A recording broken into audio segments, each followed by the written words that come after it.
Drinking some raspberry tea. Let's just do it. Let's fucking just record. Let's just do it. We don't need to dude. warm up. The warm up is the show. And then we have the real podcast after we stop recording. So everything everybody hears is just our warm up. It's not the real thing.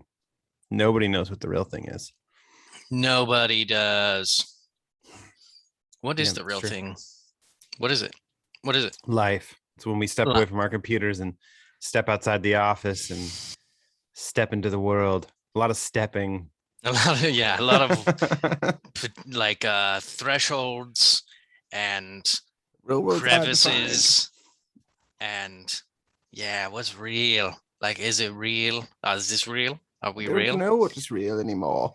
Oh gosh. I just went to the restroom. Oh, okay, good. So we'll see how far we can make it. I'll definitely need to go again here soon enough. So I went to the restroom too because I was like, I don't want to be that guy. I make fun of you every time you step away. I can't ever step away now because I'm a hypocrite, and nobody's a hypocrite. If you're a hypocrite, you got to be burned at the stake. That's how that works. That's real. That's how you know it's real. Yeah, exactly. All hypocrites burned alive immediately for not living up to the same things they espouse. Yeah, you put that on the ether, and then suddenly everybody in the world spontaneously combusts. Yeah, I think it's impossible not to be a hypocrite at some point. That's what I mean. Everybody would just die. Oh my gosh. We all like to say things better than what we do them. Say it better? I just mean we like to pretend like we are much better than we are. Yes. We're all full of shit. Of claims. Oh, for sure. It's important. It's the first lesson that everybody needs to learn. Our reputation is very important.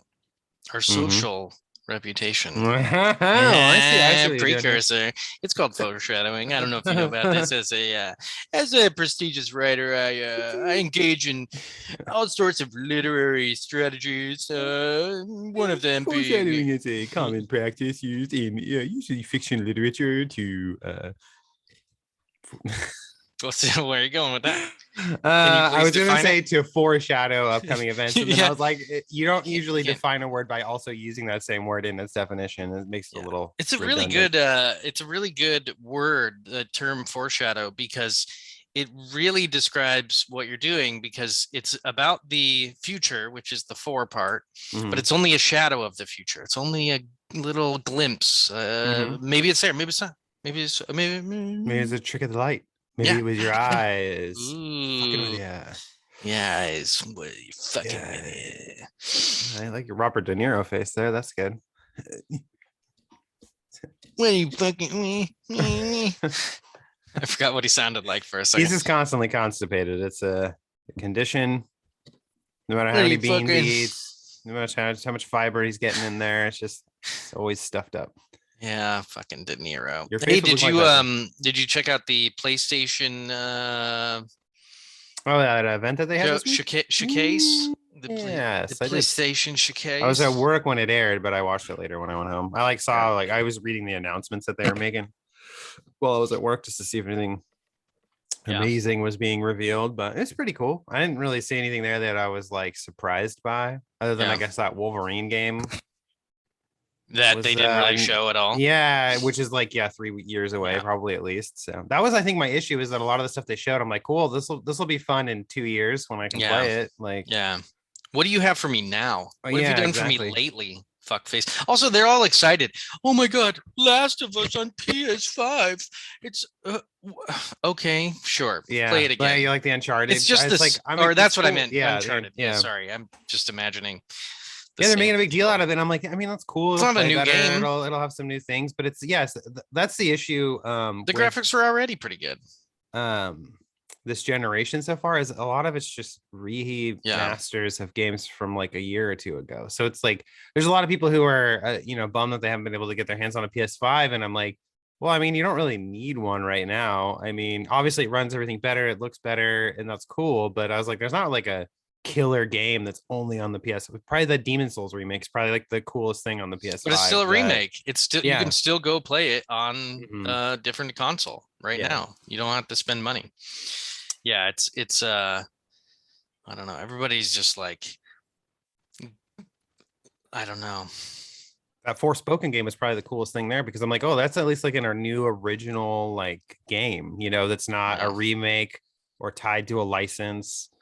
Like Insomniac, the studio that makes Spider-Man and now Wolverine, I'm like, I feel like it would kind of suck working at that studio after a little while, because all you're doing is just making Marvel comic book games now. Like that's what you've become. So yeah, that's where the money is for sure yeah. in that Marvel land. But yeah, it is interesting. Like there's really what I don't remember a new IP. Like what's a new IP for video games? Like they're the one all the games I'm excited about. I mean, Elden Ring doesn't count because it just has It's a really different just name, Dark but it's just Souls. the Yeah. same thing. But it's like Far Cry, it's just a fucking sequel. It's Dying Light, which is a sequel, which is really just a sequel from Dead Island anyway. Like Dying Light itself wasn't that. I mean, it was different enough, I think, but it was still it was Dead Island with like stripped back RPG elements and then parkour added into it, and that was and way better graphics. Yeah, or at least realistic graphics, but very similar, and maybe the same people. But yeah, it's just it's hard to come out with new IP. It's too risky, probably. Well, that was the issue, is that they, these games cost hundreds of millions of dollars to make, and so they, every time you're trying to do something new, it's a bit of a risk, because if it doesn't hit right, then you're out all that money and it's a big flop. And so that's why you see a lot of sequels, because it's kind of a sure thing, like God of War Ragnarok, that's going to be huge. The new Horizon Dawn Forbidden West, that's going to be huge, because these things have a legacy behind them now. So. But one of the reasons that they're huge is because their first outing was new and awesome, and that's, I think, way more valuable to the industry, is having more new stuff, more creativity. Because you don't know what's going to happen. It could be a flop, but it could be the next big fucking thing. I think that's why you have to kind of rely on the indie space a little bit more, like in terms of looking for a new creative, new ideas, and because they, if they're at a lower budget, they can take the risk and it's not as big of a loss. But it's tough because on the business sense, it makes sense. On the business side, I mean, but on the business sense, the business sense is sensible to make sensible decisions. This makes sense. Yeah, no, it's interesting. It also doesn't matter at all. It's everybody's gonna like, people could complain about it. Everybody's gonna play them. I mean, everybody could bitch about, oh, a Wolverine game and another Marvel game, but guess what? That same person's probably gonna be like, hey, it's fucking Wolverine game. I'm gonna go pick it up. It's super fun. Yeah. And there's so many games and there's so much to do, and it's such a big industry now. It's there's stuff for everybody, and I don't know. I don't know. Yeah, but it was a cool showcase. I mean, I think my own biggest complaint was that a lot of it's just stuff that you're not gonna be able to play till like 2023 at the earliest, probably. Yeah. Except for God of War, which they said is coming out next year. I think a couple of them are coming out next year, like in the spring. But yeah, it seems like still that's like 6-7 months away. So it's it's hard to get excited about it. It used to be you'd get all the trailers like in whenever E3 is, what is that, like June or whatever? Yeah, usually the first or second week. And then all those games almost all of them came out that year because they were trying to hype up the Christmas season. And now we find out about new games that may or may not come out because they have some cool trailer or some demo, and that could be 8 years away or 2 years away. The industry just got so variable. Like it's like you can have games that like announce themselves and they're like, okay, they're coming out this year, kind of like the Call of Duties always do, and Battlefield, they tend to do that. But then you have Skyrim or Elder Scrolls folks, and they talk about stuff for 10 years, and it's just keeping the hype train on all this stuff is whoever's doing the marketing has a tough job. I feel like, I was gonna say, I feel like you almost generate more hype if you're able to announce a game and then be like, it's coming out in 5 months, and like people didn't know about it, because they did that with Fallout 4. They announced that at E3 and they were like, it's coming out in November, and like everybody lost their minds because they thought that it was going to be coming out way later than that because they had just announced it. Yeah, I think that you create more excitement, but I think hype to me is the buildup. Hype is the buildup. So the longer the buildup, the longer the hype.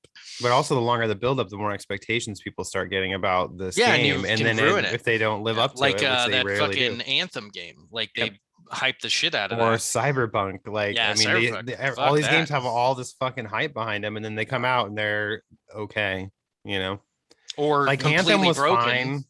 Yeah. And then Cyberpunk was completely. I played some Cyberpunk on the Series X because everybody was saying if you're playing on console, that's the best console to play it on. It like runs Yeah. it the best, and Yeah.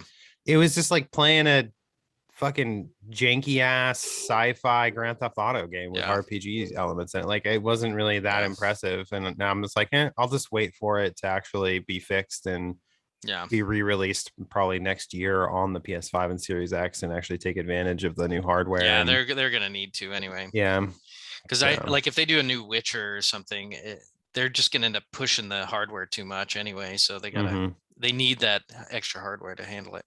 Well, and that's another game they're looking at re-releasing on the PS5 and the Series X is The Witcher 3. They I think by the end of this How year. many times have they said. re-released that? I'm sure they've already re-released Well, it. At least it's like only been on special edition. Yeah, they did like the Game of the Year edition, and then they did a version on Switch.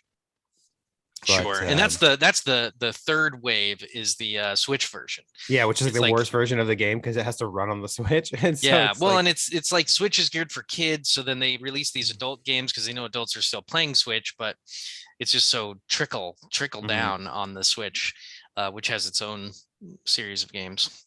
Yeah, I think the draw of the Switch is that it's portable. I think that's really why the Switch has been so successful. Is you can play these like pretty high end games. Yeah, handheld. So well, and the lower graphics allows them to get away with that. But hopefully the Steam version of that will be pretty cool. Yeah, Steam Deck.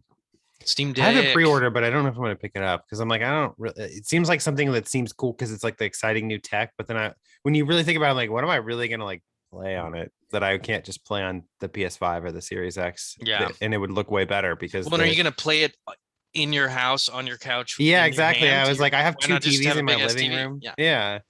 Well, I think some people it's cool, like the Switch when you only have the one TV in the living room, somebody's watching TV, but you want to play something, you just pull it up, playing handheld. But I'm like, I have fucking two TVs in my living room, so it's never like I don't have a TV to use to play. So it's I fucking poor people. These fucking poor people with their Steam decks. That's the secret to any successful marriage that I tell people is you need two TVs in your living room. That all your problems are solved. And maybe two in the bedroom. Yeah. One for live monitoring of sexual relations. Always need that 4K camera hooked up in the bedroom. That we can. You gotta be able to critique your own performance. Mirror. It's the new mirror on the ceiling. It's just cameras everywhere. Yeah.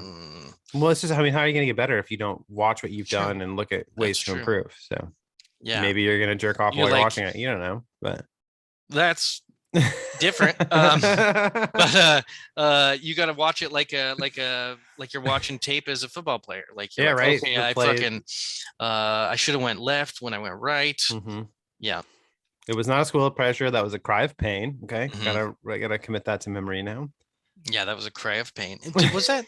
Did you enjoy that part? You have to watch it with. Yeah, right. What were you thinking right here in this particular moment? You like pause it and.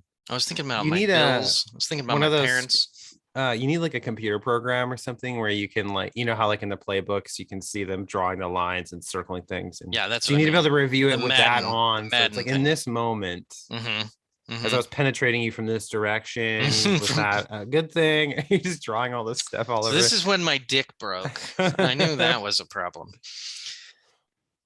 It's a lot of cartilage repair now that I have to undergo. Cool. Now I'm in a dick cast. Yeah. Thanks. Dick cast. That's the worst kind of cast. I bet it's not pleasant. Other than the Big Bang cast. I don't know. That's actually a pretty good cast. I just know people. I got you. Okay. Cast. You get it? I got you. Yeah. Different C-A-S-T. I thought maybe that was like something that happened in the show, and I didn't watch the show at all. So I was like, yeah, it went over my head. But then I realized what you meant. I watched everything's okay. No, doesn't matter. So how's your week? What's been what's happened? It's been a bit. It's been a week. It's work is just a total mess right now because they made the vaccine required. Starting August 31st, you need to have at least your first shot done, and then of course, fascist, yeah, right, communist, taking away people's right to choose and it's my body, good stuff. But my body, my rules. It's my body, my choice, unless it's an abortion, and then half the country's got a problem with it. So, sons of bitches. Yeah, I know, right? I thought that was so funny when people were using that as the argument, and I'm like, well, people, my whatever. Body. How about you just be a good person and try not to spread a disease that might kill people. So anyway, but so work's just been hectic because we have a big staffing shortage that we're now trying to frantically fill in with. So like, yesterday I spent basically almost my whole day just conducting interviews. So it's been for what? For like new administrative positions and that's stuff cool. like that. Yeah. I didn't know you were doing interviews. I'm not a manager, but I got some clout. So that's good. I have a lot of management experience. Interviews can be fun. You meet new people. You get to grill them. You get to ask them weird questions to try to get. You have to analyze how much they're lying and their fucking bullshit answers they're giving. I know, it's really interesting. Themselves. So you try to trip them up with like weird questions. Where were you on Saturday? Yeah. Well, what do you think of this picture? I enjoy asking like a similar question, but in a different way with a slightly different angle. Just to see like how they're answering and interpreting the kind of the same question. It's interesting because I feel like anything that they tell you have to take it and like cut it in half, because you're like they're probably obviously inflating themselves a bit because they're trying to sell themselves. So. It's like tell me a situation where you were dealing with stress and you handled it, and they're like, well, this baby was on fire. And then I like fucking multitasked. I was putting out the baby and I was rocking and saying, yeah, you're gonna be all right. And then I was horse give birth at the same time. I was in a barn. I was in a burning barn. Yeah, pregnant horse couldn't get out. The baby was burning, so I'm putting the baby out. I'm pulling this foal out of this horse's vagina. Yeah, I'm doing CPR on the fucking farmer. He was passed out in the farm or in the resuscitated him, and then he was able to get up and help me. And that was where I really learned about teamwork. Yeah. God dang. Still best friends with that guy. Yeah. What was your question? I don't know. It's just like reminiscing about the stressful time. There was one guy that we interviewed who gave like 15-minute answers to like every question. Fired. We asked him half the questions that we usually do. And you could just kind of see, because we're conducting them all through Microsoft Teams, because of pandemic and all that. But it was just, you could just kind of see everybody's eyes glazing over on their screens as he's just talking. And we're like, dude, just because your answer is long does not mean it's a good one. Like, you don't need to go on. Actually. Like, you need to be concise. Well, you're just wasting time, and you're rambling because you don't really know the answer, and you're telling a story when you should be trying to. Well, that was the thing. It was like a story. It was so bad that I was like, I don't even remember what the fucking question was that we just asked you, because you've just been talking. You have to like direct them and be like, hey, so I appreciate that you're wanting to tell me everything, but we need to get through these questions, and let's try to limit it to like 3 minutes per question. Put a little timer up on the screen. People don't they don't like silence in the situation, so a lot of times they keep talking because you didn't interrupt them, and they don't want it to just go, they stop, and then you stop and you actually like deal with the fact that you're done with that question.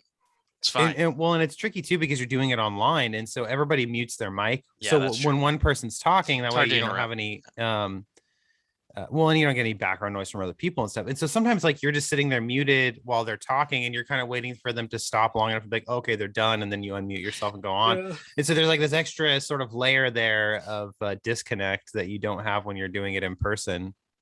Yeah. So you need to do this. And so I was trying to keep that in my mind as we were interviewing people. Yeah. The little hands clapping. No, this is the I'm putting my hand up for. Oh, that's the hand up. It almost looks like two hands together, like it's clapping. Well, it's got a thing coming out of the fucking thumb. I don't know what that is. Too. But it looks like there's another little hand next to it that is. One. It is clapping. I saw. Okay. Never mind. I thought it was the hands up. Raise your hand. Shouldn't there be a raise hand? Like I'd like to speak. Yeah, there usually is. I know in Teams there is, but there we go. I got that big bulky arm up there. Constipated Robert De Niro's back. Yeah. Hello. Constipated De Niro. But anyway, I was trying to keep that in mind as we were doing the interviews. I was like, well, I'm gonna give him a little bit of a break, because there you go. There's your hand up. Give myself a hand. Sorry, I'm distracting myself. No, it's okay. I haven't done interviews in a while. My week was similar. A lot of work. We had people call out. On one day, we had 3 people call out, and that sucked. And it was just made it harder. And are the reasons people just calling out for asinine reasons, or is it? because we had like a Two little of them wave were of like, COVID come through some of yeah, our clinics, and so we actually just had a lot of staff no, out at none one of them have point. COVID. It was two people were had like, one of them was super legitimate medical reason. Like they actually came in and we let them go. And then the other one was just, they just called in with some kind of half-assed medical thing. Like, I farted and it blew out a yeah, boil I had on the inside of my butt cheek, and now I got to go yeah. to the doctor Well, that's to get it fucking drained. serious. That's not a joke. That sounds fucking horrifying. You broke a hemorrhoid. But it'd be, yeah, I farted and I can't get up type I situation. farted and I can't get up. You have like the life ring, and you hit the button and you're like, The fucking ambulance shows up. And... Actually, what's crazy during the week last week is we actually had an old man fall down, and he was diabetic. He hadn't taken his insulin that day, and he fell down. He was barely conscious. He started bleeding because his hand got scraped on the fall, and we had to call the paramedics. They fucking got him out of there. But yeah, that was actually the scariest thing that happened. And otherwise, we had some pretty normal shoplifting situations and attempts, and it was fucking, that's never fun. So see, shoplifters are fucking obnoxious. When I ran that Spencer's in the Valley River Mall, that was like half my job was just fucking busting stupid kids trying to steal stash jars and other just dumb little trinkets in that store. Yeah. And it was like, just stop fucking trying to steal shit. Jesus Christ. It makes these stash jars are like $8. Just fucking buy them. I'm hiring. Like, I'll give you a job and then you can fucking buy them. And with a discount. Like, just please stop. It's I mean, I got other shit to do other than watch you. The level of douchebag, I don't know, just it's fucking insane. People trying to like return things that they shouldn't be returning, and it's just like, fucking annoying. And especially at a place like Spencer's where they sell like vibrators and dildos and things like that, and then people try to bring them in, and you're like, we had one guy literally bring in anal beads wrapped in a paper towel, and I'm like, I'm not going to return these. What am I going to do with this? Plus, I don't want to touch that fucking shit. Please don't put that on my counter. You can't return them. Yeah, you own those now. You obviously pulled them out, from you. And the fact that they're wrapped in a paper towel tells me that they were probably in somebody's asshole at some point. Of course, they were. Recent past. They probably were like, I do not enjoy this. I need to return these immediately. I fucking hate people. These are not beads. These are like anal boulders. Okay, this was very uncomfortable for me. Yeah. I need to return them for a different anal jagged throwing stars. Yeah, that's not good. That was the only job I ever had where I was called a racist, because it was kind of just this thing whenever you saw people come in and we literally had the little weed stash jars, the little glass jars, and they'd always right by the register. So anytime we saw somebody over there, and anytime we saw somebody grab one, especially one of the smaller ones, and walk off, we just kept an eye on them, because that was the most notoriously stolen item in the store. Sure. And so I told everybody, I'm like, anytime you see somebody grab one and then they're walking around the store, you don't have to follow them, just keep an eye on them and make sure. And then, sure enough, like half the time you literally watch them like walk to a corner of the store and then just try to slide it in their pocket all casually. And then you call people out and be like, hey, you actually need to purchase that before you put it in your pocket. It's not your item. It's still ours. And I had this like younger black kid who like, he saw me watching him after he had grabbed a stash jar and walked away. And he's like, why are you keep watching me, man? And I'm just like, just keep an eye out. Do you need help with anything? And he's like, no, but I feel like you're being a little racist right now watching me as I'm walking around. And I'm like, nope, you just have an item that, people tend to take away from the store without paying for it. And just like to keep an eye out. I'm not accusing you of anything. You haven't done anything wrong. I'm just, watching you. And then he ended up just like setting on the counter by him and like walking out of the store. I was like, sorry, dude, I don't care who you are. If you have one of those little stash jars in your hand, we watch you. So period. Yeah, it's I've gotten that plenty where people are accusing you, or they're just they look super douchey and you're like kind of keeping an eye on them, and you're not super obvious, but you're pretty obvious, and they keep looking at you and you keep looking at them, and you just kind of following them around, and then they're like, why are you following me around, man? Why I always get followed around? Well, maybe if you didn't look like you have $0, maybe if you look like you had a few dollars for clothing and to take a bath and you lived in a home, then we wouldn't follow you around. Because if you don't have enough money to do laundry, which isn't super expensive, then how are you going to purchase this $75 thing in your hand?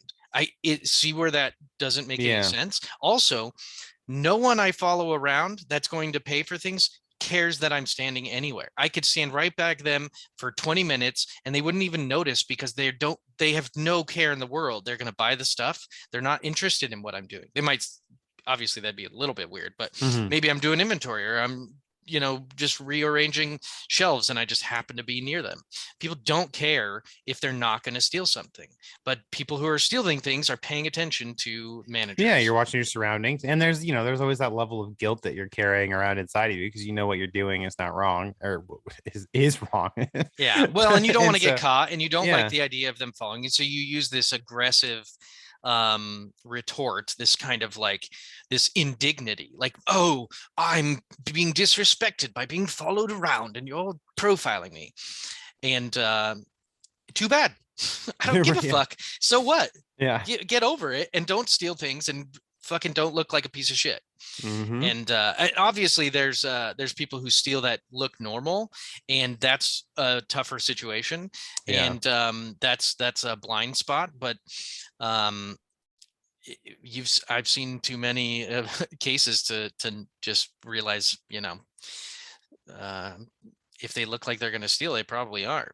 Well, it kind of goes to that, that idea where it's like you're not supposed to judge people by the way they look, but I'm like, everybody fucking judges people by the way they look because it's indicative of certain qualities in that person. Like you were saying, if that person's walking around in fucking ripped up, dirty clothes and then is carrying an expensive item around, it's like either that person doesn't care for themselves because they're spending all their money on these expensive items, or it's a person who obviously cannot afford this item that they're walking around with. So I don't know. There's just little cues that we all pick up on in people's personal appearances that, inform certain ideas in your mind about what kind of person that is. It's a first impression for a reason. Yeah. But I just have I don't have to. Yeah. Anybody everyone judging everybody all the time. That's how we get along in the world. We have to do it. It's not, don't judge. I think what you shouldn't do is you shouldn't make too many assumptions, and you shouldn't jump to conclusions, and you shouldn't act just based on a intuitive judgment, but sometimes you have to, and and your judgments can save your life, and your judgments can help you make the right decision. So I don't know people are just assholes. Well, especially in a job like yours where you're in a retail environment, it's not like you're going to sit there and get to know all of your customers. So it's like you have to use the information that is provided to you through your optical fucking nerves to sort of make some decisions based off of, typically in your situation, maybe identifying something that somebody might be interested in buying, and then also looking out for somebody who could potentially be trying to steal from your store. So it's like all you can do is use the information that you have. It's not like you can walk up to every single person in your store and be like, hey, my name is Joseph Gray. I'm a manager here at this location. What's your name? What are your passions and your interests? How far did you go in your education? It's like you can't do that. Yeah, so that would be weird. Yeah. Could you imagine? Well, that would be like a real clientele. That would be like if you were like you had one client for the whole if you're like hour. Like a talent manager or something. Yeah, just all sorts of different jobs have that, but then you're charging a lot more. But yeah, it's I just don't people don't relate to the job of people in retail if they haven't worked in retail, and so they just don't get what we're doing, and they're super sensitive to profiling. But we only have so much power anyway, so I don't know what you're worried about. It's private property. I can do certain things. Also, most of the people who are stealing from stores in America are white people. So I have no doubt that the vast majority of the population of America is white. And so a large proportion of them are poor and deviant and whatnot. And I watch white people more than anybody. There are more of them. And so I have to, they hide maybe a little better because there's more of them, but all the recent cases of shoplifters that I can remember off the top of my head have been white people. So yeah, actually, I think in my case too. Yeah, I don't, and it's and it almost not has nothing to do with their color of their skin. It has to do with the way that they act and the way that they dress. Mm-hmm. And they look like they don't have any money, and you can tell how much money somebody has by how they dress. It's a very obvious scale. They're Yeah. wearing a suit, they probably have money. Is the suit in shatters and looks like they haven't washed it in 6 months? They probably don't have any money. You can tell. And sometimes you have good looking people with decent clothes and they're higher And they're end pieces of thieves. shit. Yeah. Yeah. Or you just have just normal dudes who have like side jobs and then they're drug dealers and they come in and they steal, you know, a $500 freaking thing and they just do it because they know they can get away with it. Because Well, most of the time, there's no one who's going to stop them. it's a case of like generalizing, but also recognizing. But obviously, people are always going to fall outside the generalization. That's why it's a generalization. It's like a majority of the time, it's going to be a fucking dirty white trash person. But obviously there are going to be cases where that is different. So yeah, it's there's no easy way of dealing with it. It's not easy, and whatever. Well, that's why if we lived in a very strict dictatorship that had a system that gauged people by their social actions, maybe this would be less of a problem for us. But probably would be. Let's do it. Let's get into it. So let's shadow forward. Shadow forward. Anyway, well, I sent this article to you. It's from like Business Insiders. It's all about China's social credit system, which has been around for a little while, and I've heard people talk about it before, but I never paid much attention to it. And then I was like reading something in the news that was talking about it again, and that was when I actually sat down and was reading about it. And I'm like, this is an interestingly fucked up system. And I kind of want to talk about it. And so when you were like, do you have any ideas for a topic? I was like, oh, I'll just send this Business Insider article to you just to like give you a baseline of what I was looking at. Yeah. Let me find that Business Insider. What do you remember the date on it? Oh, let me look. I have it on my phone still from when I sent it to you. It's from May 9th. A few months ago. That's not very long ago, because this system's been in place for quite a while. Yeah, it was first announced in 2014. So yeah, and it's been in like beta modes in different areas, and it's not unified across the whole country. I watched a couple of YouTube videos on it and trying to get my head around it, and it's kind of exactly what you'd think. It's very Orwellian for almost like completely, which is easy to be like dramatically scared of, but it was just a book. We don't need to like use that as some Bible to like direct our lives. But obviously there's some when you have a real life example right here. Yeah, exactly. And we can really look at like what if there are positive aspects of it. And but it's pretty crazy. Let's explain what this system kind of is. It's essentially gamifying reputation with a moral aspect. Essentially everything that you do that is good for China, which includes doing things for other Chinese people, being nice, going to be not to work on time. It turns everything into kind of a moral imperative that like you shouldn't speed, you shouldn't, things that we like think of as like it would just be nice if people did them, but we're not going to like put them in jail. China's like, no, we're probably going to put you in jail if you do them too many times. Yeah. And they could just be like not paying your electric bill on time. Like that could, enough of that can mean that you now don't get electricity because you aren't paying your bill on time or something like that. And you get a literal number score, kind of like we have in America with your credit score. But in America, it's just for loans that you get through major loaners, not through, smaller places typically is not as big of a deal. And most of your activities economically are not going to be affecting your credit score. It's like buying a house, buying a car, taking out credit lines, credit cards, things like that. Mhm. Whereas in China, this system is for every activity ever, and it could be things that you do.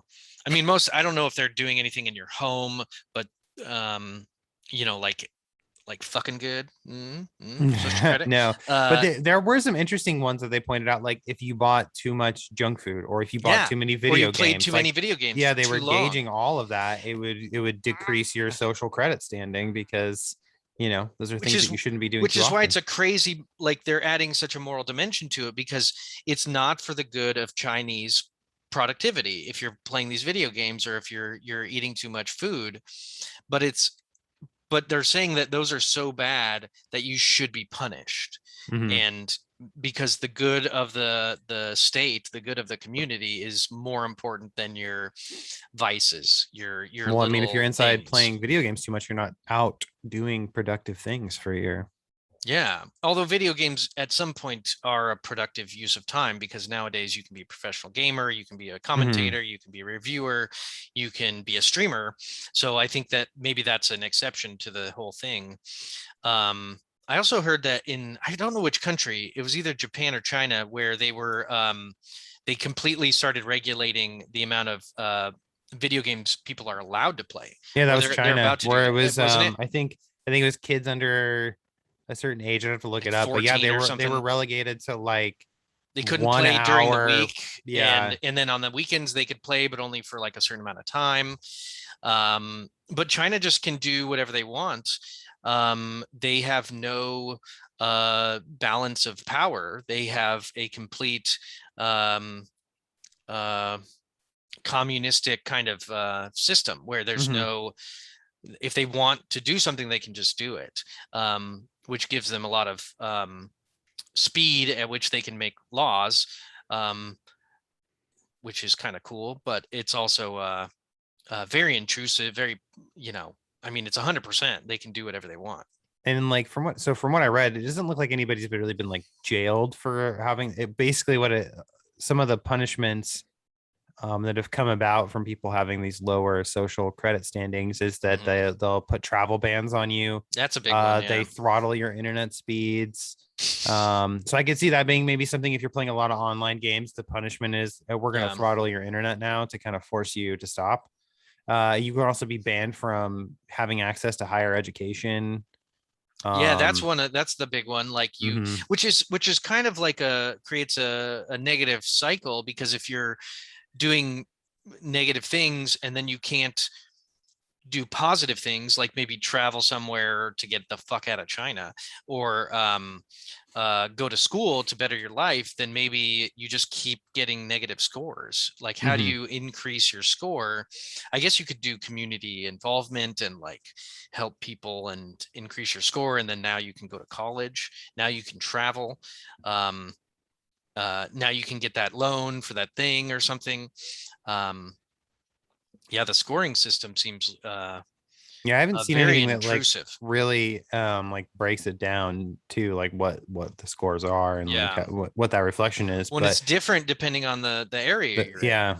because they have physically different systems. And then I was watching one video where this lady was essentially an enforcer, and she's just a spy for the fucking state. And it's Hmm. exactly like in 1984, where everyone's telling on each other and the state doesn't have to do it anymore, because you just make it so that it's like incentivized and penalized if you don't tell on your neighbor and you don't tell on your friends and your parents and stuff like that. Hmm. You're venerated for um, being an enforcer um, of these rules. So they'll just be like, oh, he fucking walked past somebody and bumped them on the shoulder. Boom, 5 points gone. Hmm. But like, so you're just trusting that this person doesn't have any negative motivations. You're trusting that they're telling the truth. And then they also have a quota. So they're, in order to keep their job, they're going to need to keep doing this. It's similar to And the police in the States where it's like they have a quota for like however many yeah, parking and ticket that's a problem. or driving speeding tickets and things like that they get out citations. Well, I didn't realize how many surveillance cameras are in China, and they're all run Hmm. by the state.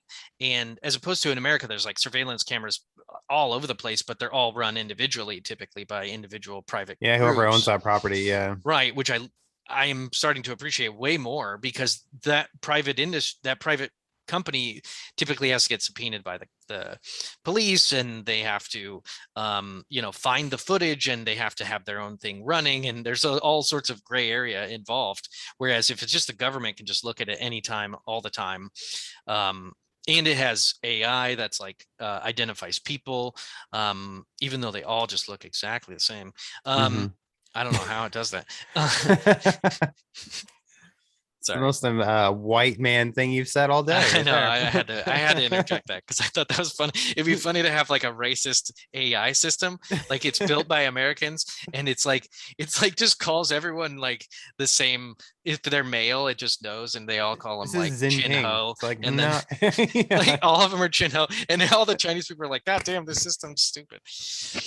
Sorry, that was not serious at all. What? So just as a quick aside to that, they Mhm. actually intentionally, so when Asian companies create films that they are supposed to be big for American audiences, they intentionally have to do things to separate out how different the different Asian people look. Like that show, Warrior. I don't know if you're familiar with it. It was on, it was Ninja on one. Warrior? No, it's just called Warrior. Mm. It's like a Western. It takes place in the 1800s, and it's about a man from China coming to the States to find his sister. And it was an idea that Bruce Lee had for a show way Oh, I've back heard in the about that. Yep, 70s. I've heard Anyway, about that. but so in the show, because the majority of the cast is Asian, they talk about how they have to do specific things to separate the characters out because they know that American audiences have Hmm. a hard time discerning one Chinese person from another. So like the main character in the show is the only character with a beard because it's a very defined Mm. feature Mm. that can easily separate him from the other Yeah, characters. So it's there's like, like subtle things like that they do with the yeah. characters to make it You easier. know what they should Anyway, do is they should make one wear a green headband, and mhm. one wear a red headband, No, it's and like one wear a serious purple things like headband, that. and one wear a orange headband. And even though they're all, And they are all turtles in called a half shell, turtles. Yeah. they're all But they have Asian accents. No, that's um interesting. I think it's definitely like a stereotype that holds true in a lot of cases, but it yeah. doesn't over time, because you familiarize yourself with Yeah. faces you see regularly, and then they become less generic, and that's just the case with all faces. I think It's just that's an interesting because it's one of interesting those aspect. Yeah. things that's so easy to be like, oh, you're just racist because you can't tell these people apart. That's a racist Yeah. thing. But it's like, well, it is, but also it's a very commonly known issue. Well, So it's like much so that, psychologically proven yeah, as that these far as, companies have to yeah. invent ways to make their characters Yeah. visually different enough because they It's know also that like, they can't differentiate. I just on a another aside, another tangent with the term racism is, there's people who think that racism is unconscious, and there are people who think that racism is conscious. And I don't like to use the term racist for unconscious behaviors. I think bias is a much better word, or Hmm. there are certain um, aspects to psychology that just are true, and maybe not ideal, but they aren't fucking racism. So I think that for the most part, when we talk about racism, or when I talk about racism, it should be something that is intentional. I don't like the idea of unintentional or accidental racism, because racism to me is something that should be, like, real racism should be punished either through uh, um, social shaming, or through if they actually do racist actions that Hmm. affect people negatively, then through law. But but like not letting somebody into your store because they're black, I think that's wrong Yeah. and should be stopped. But um, thinking that somebody might be stealing your shoplifting because they're black and they have a hoodie, and they look like they um, are don't have very much money or something, that might have a racial component to it, because maybe you have a lot of theft from black people in your area or something. Um, that's a stereotype. It's not ideal, but you're still going to continue. You're going to use it as a bias. You're biased toward that Hmm. system, and you're probably wrong some of the time, but you're probably right some of the time. Um, that's a tricky subject. I don't want to just, yeah, no, those it's aren't all my thoughts on it. I'm just trying to throw a couple things out since you said no, I racism agree. I feel and like people's well, in faces. like Like, it's not racist for me to not be able to differentiate thousands and millions of Chinese people's faces based on names that I'm not used to reading. yeah. It's a product of experience and of cultural differences. Well, and And I think what I meant by saying it was racist, it was more of like a joke on people who no, people call say everything that all the time. racist, Yeah, they and do. Yeah, it's a term that just gets thrown around for everything now. Where yeah. yeah, but no, I agree. Like racism is like it's classified to me as something that's like you're knowingly, blatantly excluding or trying to harm somebody based Based on off the of race. Yeah, their race. Like, and it's a prejudice that mhm, is very superficial um, and ideological. It's you just have a dogma to mhm, it, and as opposed to any type of rational look at how that really works. You know, lumping everybody together like that is there's no rationale to it. It's emotional um, ideology. yeah, Uh, just like hating people of other religions is a ideological thing.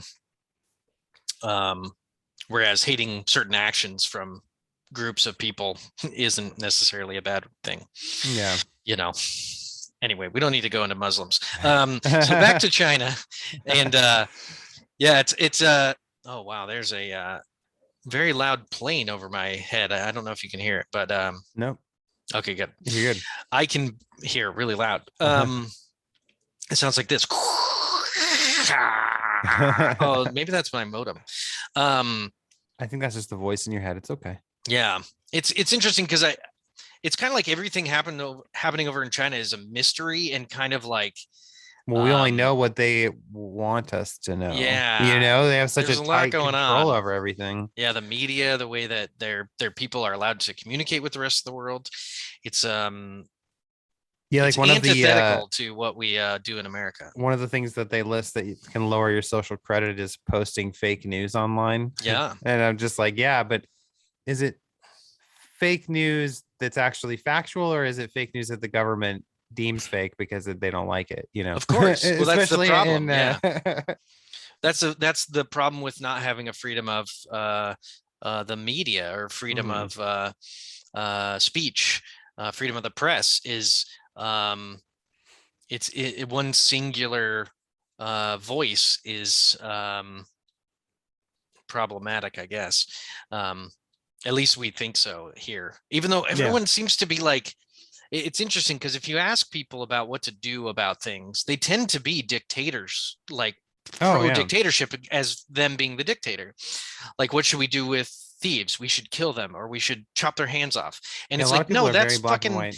actually really fucking scary and horrible to think that, especially because you make a mistake. That's one of the problems with the social credit system is if they make a mistake and now you have this shitty social credit and you didn't even do it or it was miss Reported, yeah, or yeah, something. Yeah. misreported or it was someone else, because that can happen in any system where you get recognized as somebody else and you didn't even do it. There's Well, error in the system. what's interesting about this is like it further I feel like strips people of freedom, right? Because now you have this system that's telling you that if you play too many video games, if you eat too much of what they deem as junk food, like you're a bad person, and it's going to affect your ability to enjoy these other social things. Like you can't get a business class ticket for the fucking bus because you have, or the train, because you played a couple extra hours of a game or something, Mm-hmm. or you bought some donuts the other Yeah. morning and now they're like, nah, you're a shitty person. Yeah. Or you spit on the um ground, there's, yeah, yeah. although I think the only one I completely agree with here Oh, yeah. is if you have a pet and you get caught walking it off leash, or you're Hey, not picking up after it in the public, they can just come fuck confiscate your you. dog. I'm like, you know what, I'm kind of on board See, with that's the that. thing is like there's so much about it that we all want, which is this kind of disciplined communal um cooperation. We like Mhm. want that so bad that we don't want people to get in our way. We don't want people to be rude. It's just, how do you want to deal with that? Do you want to live in a world where the government fixes that problem for you and acts like a Gestapo, or not gazpacho, that's ice cream. Gestapo, isn't that right? Yeah. Nazis. Okay. Yeah. Uh sorry, I had It's not gelato. Maybe that's what you were worried about mixing gazpacho. up. Maybe I'm thinking of something else. The Gestapo, then. Yeah, like who do you want to have solve these problems for you? And Mhm. in the communistic system, the government solves all the problems. They are the solution to every problem that exists. And in the democratic one slash the freedom centric one, we deal with them on a case by case basis, and people get away with more rudeness, but we can solve them um, through lack of association, or through shaming, or through violence, because plenty of people get into fights in our system, whereas that probably doesn't happen as much in communist systems, because there's a mechanism for someone else to take responsibility for these other people. I wonder what kind of, like, do they have fist fights in these like really collectivistic countries? I bet they don't. I bet there's not as much like drunken brawls, whereas in America, it's like that's seems like a mechanism for a solution is just interpersonal violence, Mhm. which is one of the kind of benefits of the state being in complete control, is there's just less interpersonal violence, and it's more collectivistic anyway. Well, I think it's an interesting system because it seems like one that on paper is kind of a cool idea, because the whole idea, it seems like, at least as they try to sell it, is that this is probably a system designed to better the society as a whole, because it's rewarding you for doing things that pretty much most people probably collectively agree are good, and then punishes you for doing things that are bad. And it has a very stringent, strict, hyper surveillance system to sort of enforce this. So it's like at its base level, you're like, oh, this is kind of a cool idea. Like you actually have like a score for your social standing, and it incentivizes you not to be a piece of shit, basically, and to be a good person. But at the same time, it's then also stripping away any little remnants of freedom you have, because now you're basically being told what's good and bad for you by people who don't even Yeah. know you, which is the government. And so you have like less control over your life, because you can't even decide what to do with your free time, because if you do something for too much in your spare time, or Yeah. like you were saying, the example, like you're walking and maybe you bump into somebody, and somebody sees that and they report you, and it was just an accident, you're fucking daydreaming or whatever while you're walking. So it's like one of those systems that can be so quickly out of hand. Yeah, the But room for corruption, because it's centrally governed, is so high, and then the ability to reverse the corruption is very difficult, mhm. I would think. I mean, you're just assuming that they're benevolent in their goals. And we have a lot of these similar systems in the United States, right? Like you have the police that are enforcing, but it's much, you obviously have to be speeding or Yeah. murder something, like the actions that would require punishments are much higher. And like you were saying, that we have credit scores, so but that's all financially based, and it basically is just putting a number on you of your reliability and paying your debts, basically. um but oh shit, what was I going to say? Oh, but the other thing and this has become a current thing recently with social media, is that we almost have a social credit system in our Mm. country. Because if you're like, a recent example was Tripwire, which is the game developer. They did that Man Eater game. I don't know if you're familiar with that. It's a game where he plays a shark. It's Oh an yeah, I remember RPG. that. It looked fun. Anyway, um cool game for sure. And anyway, so the guy who runs Tripwire recently came out saying that he was like congratulating Texas for its new abortion bill, which basically gives people $10,000 if they report somebody who hadn't gotten an abortion, because they're very Oh, pro life I had state. no idea. Oh yeah, you should read about it. It's fucking crazy. It's like a bounty hunting program almost. Anyway, uh but he came out and was, like, hey, I'm pro-life. I just want to say that I think it's cool that they passed this, da, da, da, da. Anyway, and then everybody lost their fucking minds. Yeah. He had to step down from Yeah. his Cancel job. cancel culture. Yep. And so it's like the cancel Same culture thing. has Yeah. almost become a social credit system in the United States, because if Yeah. you say one wrong thing, Yeah. or somebody misconstrues what you're saying, or if you just come out like this guy did and you're just stating that you agree with a policy that was passed Hmm. somewhere because it falls in line with your beliefs, suddenly your whole social standing can be completely annihilated and you lose your job. Well, and And it's not you really it's that we connect occupation to identity mhm, so much that your occupation, because in a capitalist system money talks or whatever, money is like how we vote for things, yeah. that it's like we kind of turned it all into the same moral question. It's like your job is you. And so if you work for a bad company, you are bad. If Mhm, you if a bad person works in your company, the company's bad or the product's bad.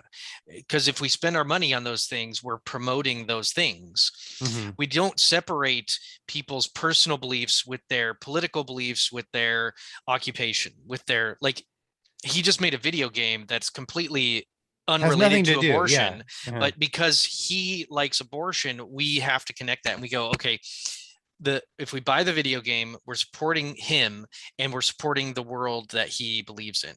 And so that's a huge problem. I think Mhm. that's the problem of social media in general, is that we all know so much about each other and we know so much about these people as CEOs, as employees, but they aren't. I mean they are, but they aren't. Like I am an employee, but I'm also just me. I'm not I'm not like morally guiding my business. I don't Yeah. make decisions for them, and we all should be a little bit more um sympathetic to the fact that like we all need jobs, we all want to make money, um and yeah, and we don't have to like punish people so rapidly or harshly for having different beliefs, but it is interesting. Yeah, and it Yeah. just that's what I was thinking about when I was reading it more on this the social credit system in China. Is I was like, really, it's a similar system sort of that we have going on in our country. The difference is theirs is completely government and Yep. surveillance based, and ours is more like socially based, Yep. where we attack people and dogpile them, and Yep.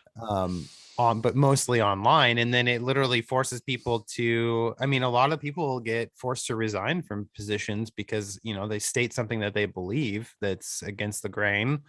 And like you said, like people attach that to this whole corporation. Let's ignore the fact that Maneater was a game that was probably made by hundreds of people that worked on it, but because one guy states his belief in pro-life, Hmm. now we're suddenly going to just annihilate this whole company because of it's just a little nuts. Well, and this whole like how does that even work when like do people just feel obligated to go with the flow when it comes to canceling people? Like they just go, okay, I agree, I'm not going to support that person, like because I agree with this other person who Mhm. who says we should boycott it. It's interesting that that boycotting is so successful. Like is it Well, and that no companies one's fear it independent? too, and I Like think that's because that why. that guy was a CEO, which means he's his boss is a board of directors typically, Uh-huh. and the board is anonymous for the most part. Like they're not going to put their jobs at risk typically. So but if that CEO is just the owner, like a Joe Rogan, he doesn't have a boss. He doesn't give a shit. He Mhm. can't get canceled. He owns all his own shit. There's no canceling him other than like if Sirius Radio stops putting him on the air, if YouTube stops putting him on the Yeah, air, well, if a he bunch of could people just do it boycotted some other way. Spotify and then Spotify canceled their deal with him or whatever, because that Did was that what already some people were happen? huh. Did that happen? No, so that was what people were trying to do when he was talking about how, like, if a 21-year-old asked him if they should get the vaccine, like a healthy 21-year-old, he was like, no, I would say no, don't get it. And then Hmm. a bunch of people lost their minds and like, we should all, everybody Yeah, cancel yeah. Spotify I didn't know that. subscriptions and You're fuck so this much guy. more aware. You're so much more aware of the world. I have Yeah, no so I read idea. a lot more news than I ever used Yeah, to, I'm so because if I sorry have for you. free time at at work, I just it's an interesting thing to just sort of see what's going on. um and like in the case of Joe Rogan, there's things that he's done that I find interesting, and then there's a lot of things he says that I don't agree with, and Of so it's course. like it for him, I'm just like, well, I just won't listen to him. Like if I don't like what he's spouting off about, I'm not going to call for him to be canceled. I just won't listen to what he says, and I'll go put my attention and energy somewhere else. Like I don't know why people don't do that more. All you have to do is just ignore something Well, if and you if you don't like don't it. download his stuff on Spotify, You're not that supporting him. then Yeah. why do you have to kill Spotify? It's Yeah, crazy exactly. how You're they're going to kill like, all these artists that rely on Spotify to yeah, help get their music out because of one guy yeah. saying something that you It's don't it's like. it's very simplistic. It's also kind of like how they blame the president for everything. Like Yeah. he actually is in charge of everything and is the like he's not a dictator. The CEO of a company is not a dictator. I mean, on a company scale, they can be more of a dictator, but Yeah. there's still laws. They're all like there's a division of power, and it's very interesting. It's um it's like social justice warriors have a real mechanism to cancel people, and it's a very similar inclination to the China system that Mm-hmm. we're talking about. It's people wanting to exact their moral standards on other people. It's controlling other people, which I think is the real root of um, social problems. Is people being self-righteous, being egotistical, and being control happy, and they just want control over society. They want control over the other people. I think And too that some people just like to tear other people down. They see somebody who's very successful, making lots of money, living a more luxurious life than them, right? And I think some people just thrive on the negativity and this wanting to see somebody get torn down yeah, from their because their pedestal. value is in taking down giants. Yeah, it's And not building themselves up, it's tearing yeah, other people down. They yeah, you it's could take that destructive. energy to build something for yourself, but rather Yeah. or you do you, could just, attack do somebody. you think this is all narrative driven, as in because of our interactions with stories and real life stories through history, like Mhm. Hitler is such a big deal to us, that do you think that this is just our attempt at killing Hitler over and over again? I think so Like it's because just Hitler was metaphorical. Like we the just, clearest. Oh, yeah, sorry, go ahead. sorry. I don't know what I'm saying. Well, I Go was on. saying because like I think Hitler always gets brought up, right, in the Nazis because that's like the clearest example of evil in the world. Like Hmm. it's you'd be very hard pressed to defend Hitler and the Nazis for anything that they did because it was so abhorrent. Like I mean, they were literally committing mass genocide against a whole population of Hmm. people based off of racial and cultural fucking Yeah. well, that's like very clear Straight up definition of racism. racism. Yeah. Yeah. And same with, I think this is another reason why we use slavery so much in our country too. Another very prime Yeah. example of just evil. Like we enslaved people based off the Hmm. color of their skin and did horrible things to them and forced them to do all these things against their will and didn't compensate them and all these things.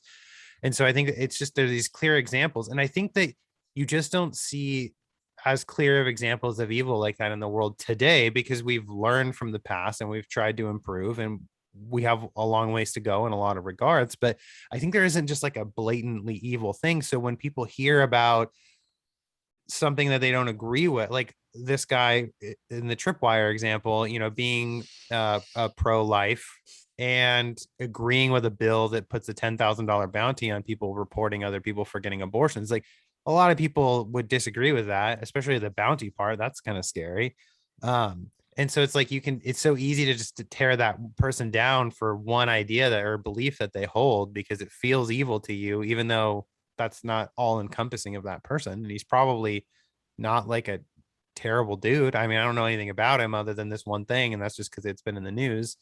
Um, or take like Louis C.K. is another good example, right? Is a very popular guy who liked whacking off in front of ladies, and it was a terrible act that's just very easy to attack. And so now everybody, everyone wanted to tear him down for this one thing. Yeah.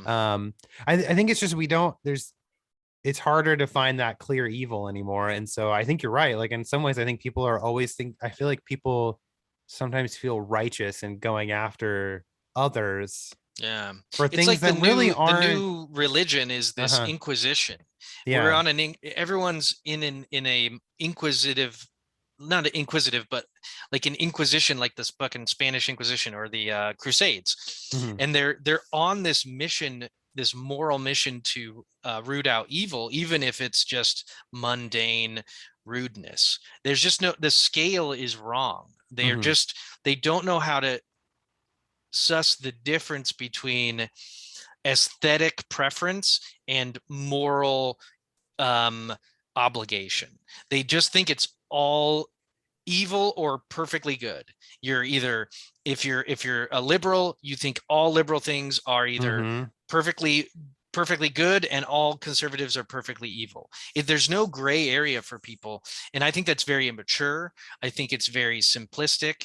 I think it's very egotistical to think that you're confident enough to send people to jail, to cancel them, to ruin their livelihoods, to even just speak about other people that you know nothing about and you only know one thing, or even, and which could be wrong, because there's all Mm-hmm. sorts of lies about people out there.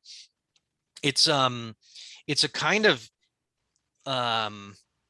self-centered egotism that I think is partially kind of what we were talking about, like the difference between a collectivistic and an individualistic society is the egotism in a collectivistic society like China gets the manifestation of the government. That's Very the ego. suppressed. Yeah. The government becomes the expression of ego.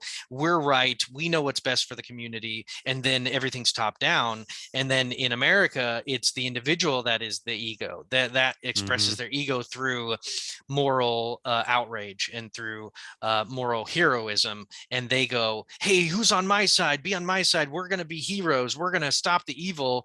These, and it's partly because we grew up with these stories of fucking Iron Man and Jesus, and although Jesus actually didn't kill anybody, he was probably one of the better heroes. I was gonna say, if people everything actually about wanted him to be was like true, somebody, be like fucking Jesus, because guy. Jesus was super passive. Obviously, the part of the other problem is that there really is evil, and there really are people that need to be stopped. But there's so much less obvious, like very deadly evil in the world. There's really just subtle evil, and not in the world. This is stupid. America, the whole world has tons of evil because there's tons of dictators. Saudi Arabia has some, really evil laws. Yeah. So we're really just talking about America here because that's our experience. Because if you really wanted to root out evil in the world, you would look at actual despots. And that would be a very better use of your time, is to go into foreign lands where people are actually starving to death and actually being murdered and actually enslaved.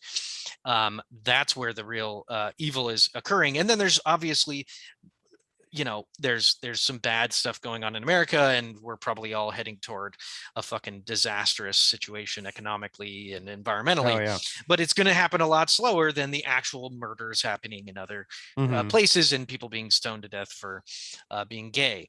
So it's very interesting that it's like this, the degree to which people are confident is we're overconfident, undereducated, and philosophically not very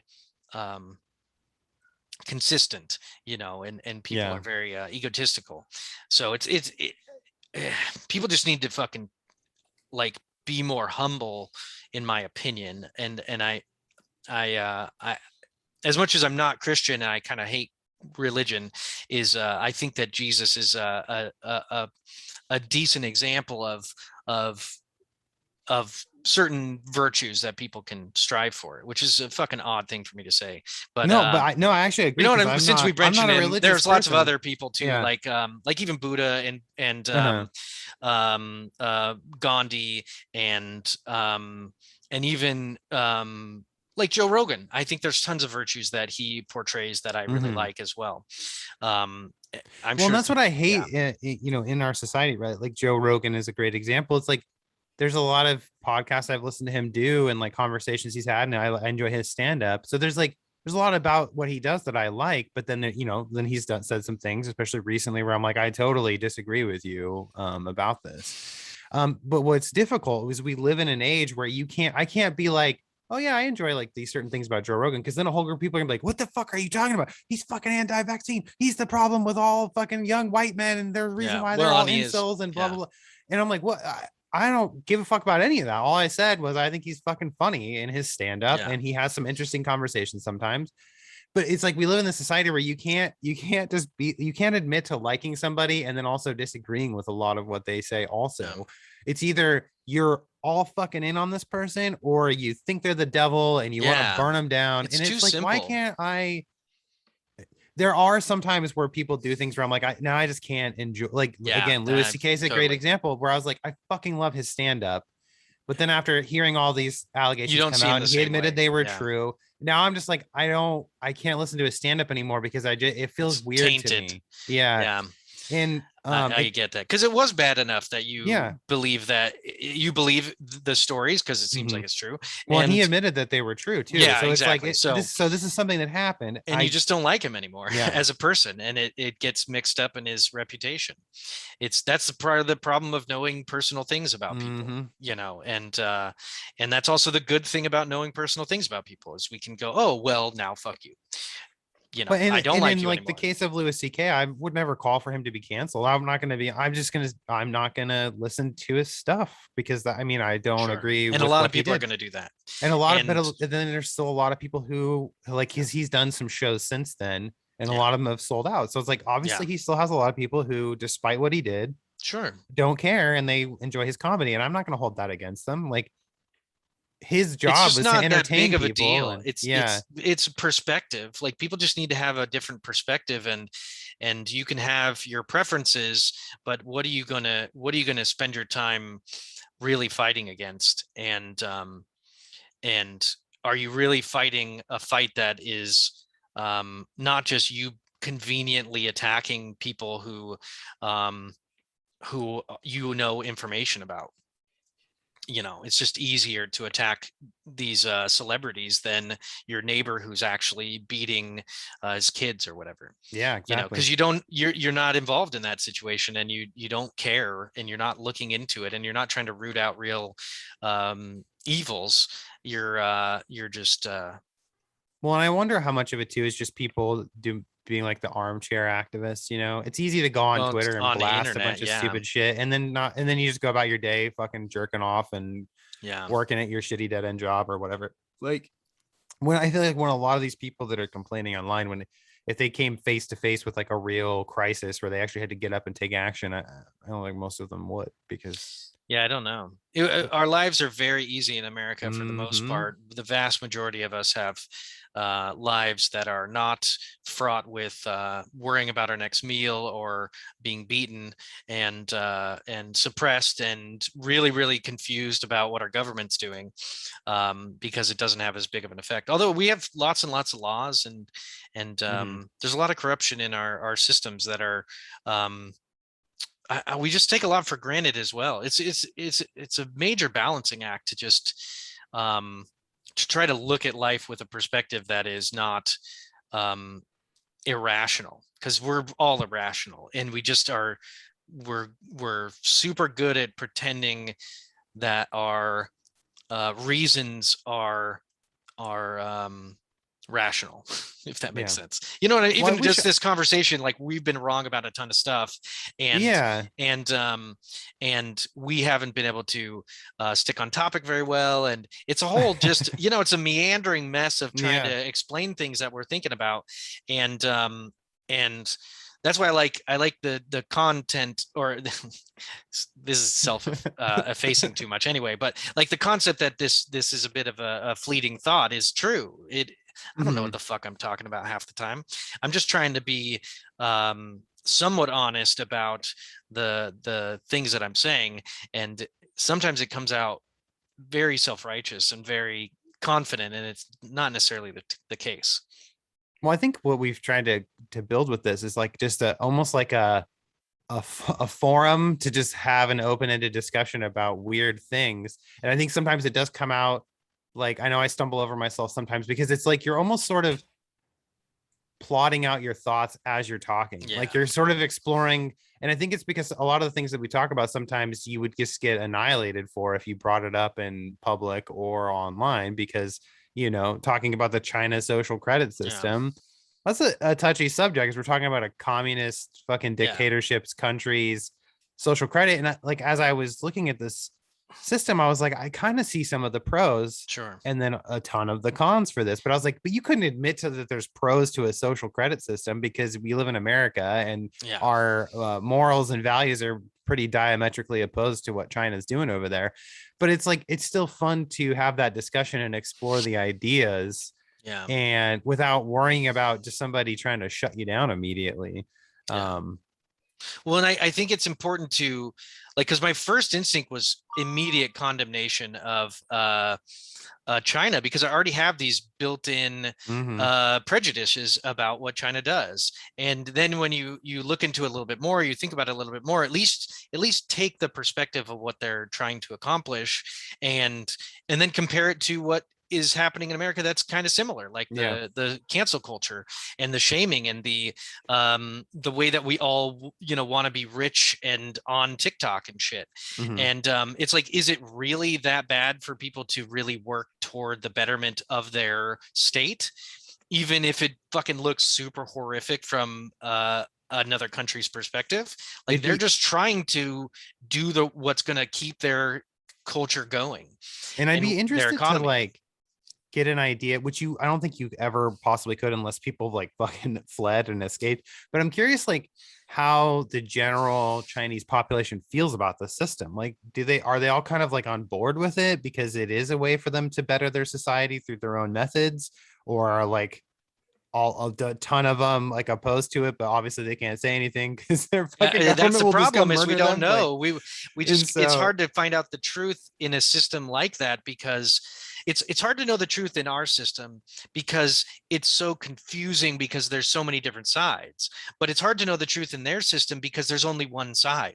yeah. There's the balance isn't there, and in America there's no there's almost a balance because it's so confusing, because Mhm. that's actually more accurate. It's more accurate to have more information about how people feel.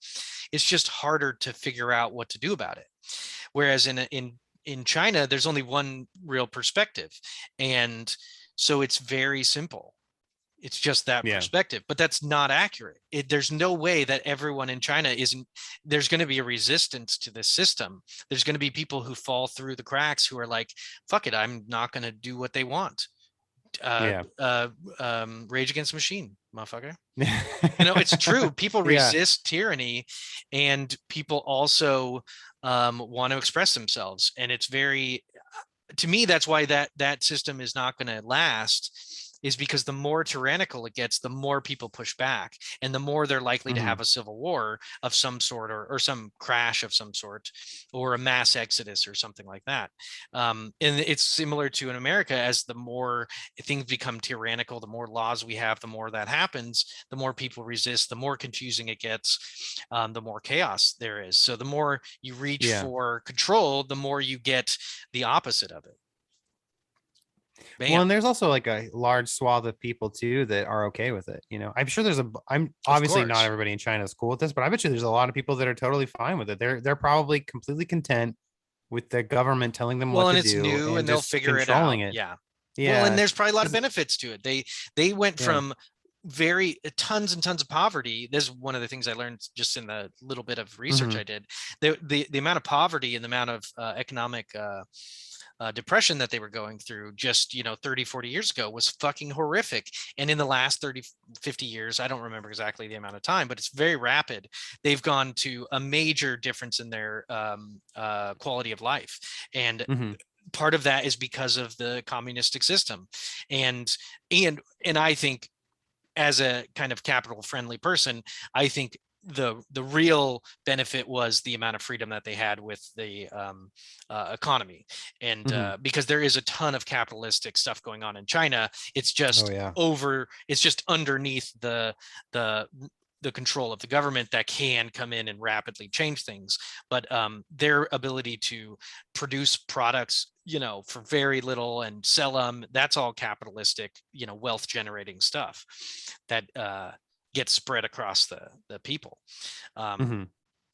so it isn't like there are, like, those people probably are very happy to go to work and do their jobs just like we are.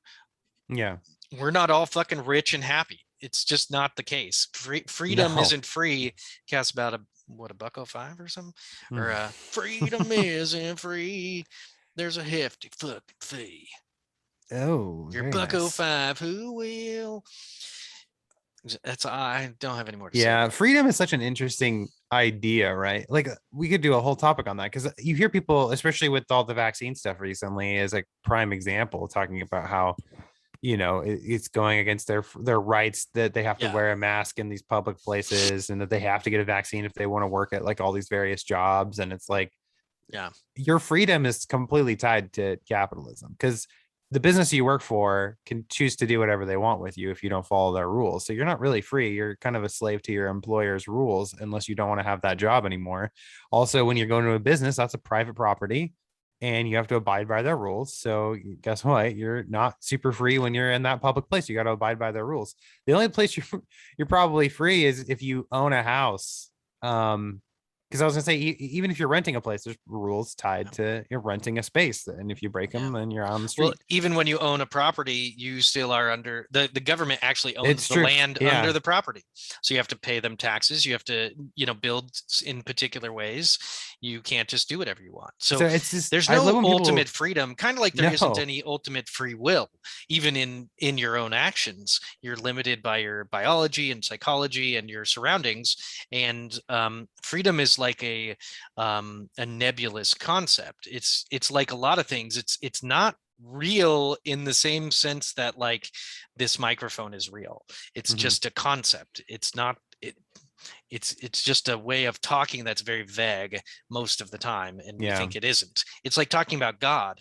That's not a real thing. It's just a concept that is very vague until you start being more specific about it, which I think yeah, is part of being a good philosophical minded person, is defining things and understanding language, and knowing the what words are about. Like when you say freedom, what the fuck are you talking about? yeah, When you say God, what the fuck are you talking about? Assuming understanding is egotistical and overconfident. But getting bogged down in definitions is tedious and not productive. hmm, It's balance. It's yeah, hard to say. hmm. It's like, what do you actually want to talk about or act on now? Well, I wonder And if that's because we spent so much of our human history under, um, like especially like almost like a dictatorship. You used to have kingdoms, right, where the king's rule was the fucking rule. yeah, And so I think we have such a long history of people never really questioning anything and just being told that this is what it is and you don't question it, it is fact, whether it was or not. And so now as our society has grown and evolved and people question things a lot more, I think that's why a lot of these things become so much more difficult to discuss, especially like God, because now we have science that disproves a lot of things and proves a lot of things. And so it's like suddenly this idea of God is like almost old. Like it's like this thing from another world that doesn't have much of a place anymore because we can poke so many holes in it. And unless you just blindly believe and kind of throw the reality to the wind, it makes it very difficult. Like I have a hard time talking to people about God because in my mind I'm like, this is so, it's like I'm talking about the fucking lion in the Chronicles of Narnia. Like, yeah, why are we talking about this fictional guy and why do we allow this fictional thing to have so yeah. much sway over It, our current it's world? like it's like I can talk about these things in conceptual terms, but the second you try to pretend like it's real, it's a problem. Yeah. Like I don't mind talking about religions and gods in Like I like the conceptual thematic terms. element of it. It's just when you're pretending like this is actually a real Yeah, and it's being, really you happening. lose me. I Yeah, can't do it because he's not real. there's I'll no evidence for it. It's yeah. confusing actually as a topic. And I think that's Um, why I get frustrated when I don't like that we have God so intricately tied into like government, right? Like the yeah, Pledge of Allegiance and all these things. I'm like, he's not real. This is a yeah, fictional thing that was created most likely to control people. Actually, he was probably. And so it's like I wish we could just separate it out entirely. And religion really should not have any place in deciding any kind of rules for our day-to-day lives. If you want to follow that religion and follow its rules and fucking have at it, but making decisions for every like your whole population based off of religion or what you think Yeah. God would want, Well, that's it's not partly the cool. abortion issue in Texas Yeah. is there's a big religious aspect. Now, there's Hmm. also a moralistic aspect because you're killing a small Yeah. unborn child, and it's not like a light, easy concept. Um, it's a pretty complex concept, I think. Yeah. Well, But and that's where I feel like yeah, I would lean more into, because I am a pro-choice person up to a certain point, right? Like yeah, you I think obviously that's pretty shouldn't normal. be aborting a fetus if it's like 6 months along. That's, that's pretty well developed. But it's that's when I would look at the science. Like, wait, when, like, what, and you would also have to define what is life, right? Like, at what point is life? What point is this murder because this thing is alive? Because you could almost argue that semen is alive. You have little microscopic fucking, like, does that mean we should have, every time I jerk off, or well, actually not anymore because have a vasectomy. Actually, every time I come, it's a waste because I have a vasectomy. So guess what? The fucking sperm hits that fucking cauterized tube and then dissolves back into me. Am I murdering millions of lives? You know what I mean? Like, what is life? Is you have to define that, and then I think use science to sort of justify how far along a fetus is too far, I guess, it is a complex issue, but are you talking right now?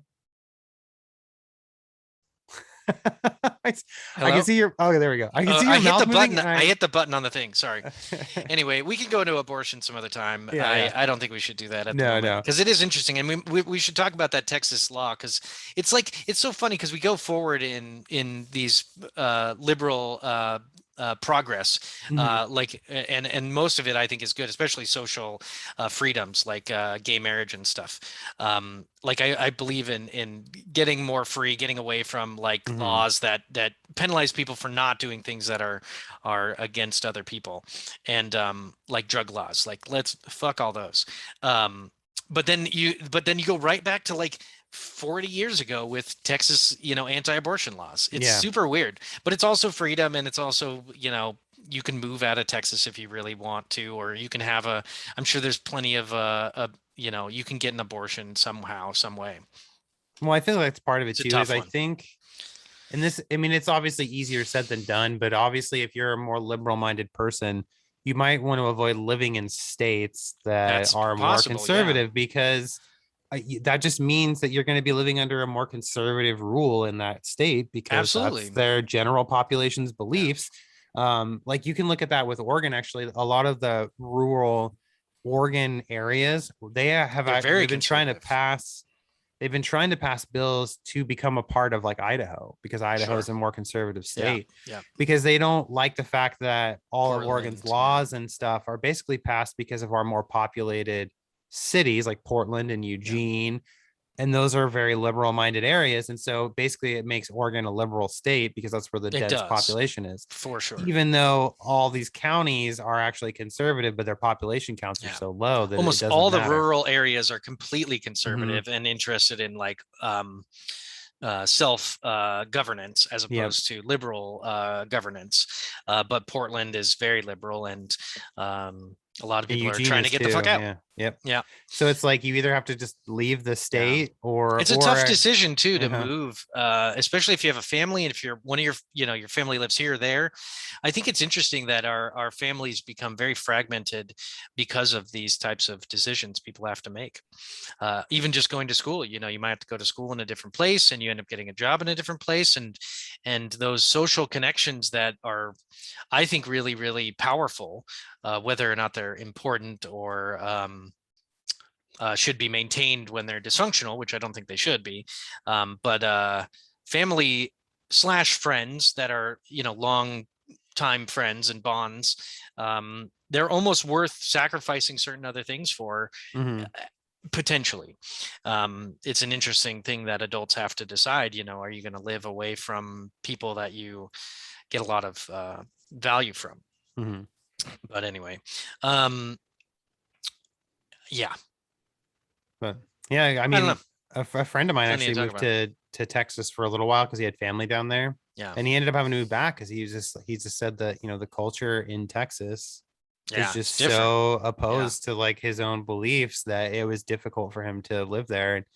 like, just the conversations that you listen to people having day to day, Yeah. or just about all these things that you're kind of opposed to. So he's like, Yeah. I just had to come back because it's too difficult to live in Yeah. a, because it's basically like moving to a different culture, really. And if Sure. that culture holds beliefs that are the opposite of your own, it's very, and I think that's a big issue with our country, right? Is that we've unfortunately delved down into like this two-party system of liberal and conservatism, and their ideas are like the opposite of each other. And so it's like it's so almost impossible to really Yeah. come to compromises that make everybody Yeah. happy There's when no you're coming from opposite ends.